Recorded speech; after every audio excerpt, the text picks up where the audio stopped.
mempunyai rumah-rumah kontrakan gitu, mempunyai rumah-rumah kontrakan dan tinggal di sana Nabi Isa alaihissalam untuk melewati masa-masa kecilnya. Dan ketika masa-masa kecil juga Nabi Isa alaihissalam sudah diberikan kelebihan yang luar biasa karena ini merupakan calon daripada Nabi Allah Subhanahu wa Ta'ala. Di Ad-Dakhon ini atau Ad-Dakhon ini memiliki kontrakan yang begitu banyak, tempat-tempat huni yang begitu banyak, dan Siti Maryam beserta Nabi Isa tinggal di sana. Tiba-tiba pemilik daripada kontrakan ini kemalingan, dan menuduh Siti Maryam beserta Nabi Isa mencuri sebagai pencurinya itu. Iya, kadang kan tuduhan itu melihat orang yang ini nih yang lebih miskin nih, barangkali ini nih untuk modal hidup, seperti itu. Dugaannya tertuju kepada Siti Maryam dan Nabi Isa waktu itu.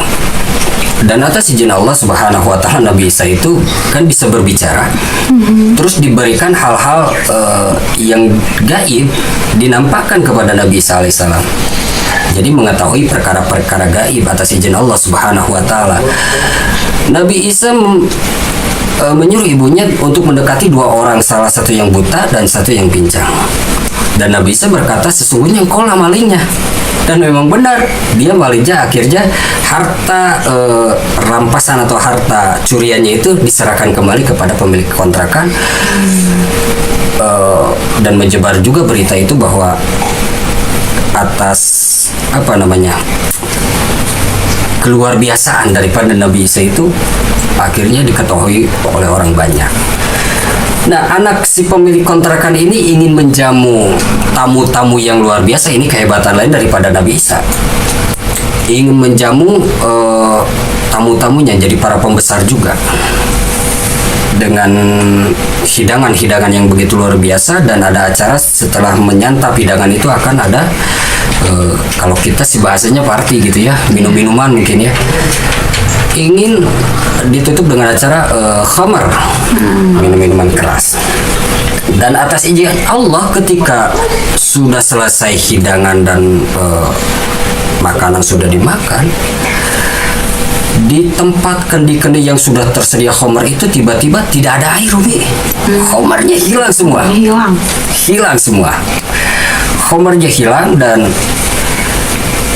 akhirnya si anak pemilik daripada rumah-rumah hunian ini merasa malu.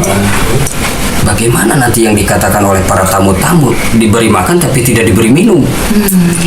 Nabi Isa yang masih usianya beberapa tahun ini merasa iba, dan akhirnya mendekati kendi-kendi dan tempat-tempat penampungan air dengan usapan tangannya. Akhirnya seluruh kendi-kendi dan tempat-tempat air itu terisi penuh dengan air yang begitu segar. Dan akhirnya tamu-tamu itu bisa minum dengan luar biasanya. Minumannya itu tidak pernah didapatkan dimanapun, begitu segarnya. Jadi bukan khamar. Jadi bukan khamar, minuman biasa yang begitu menyegarkan.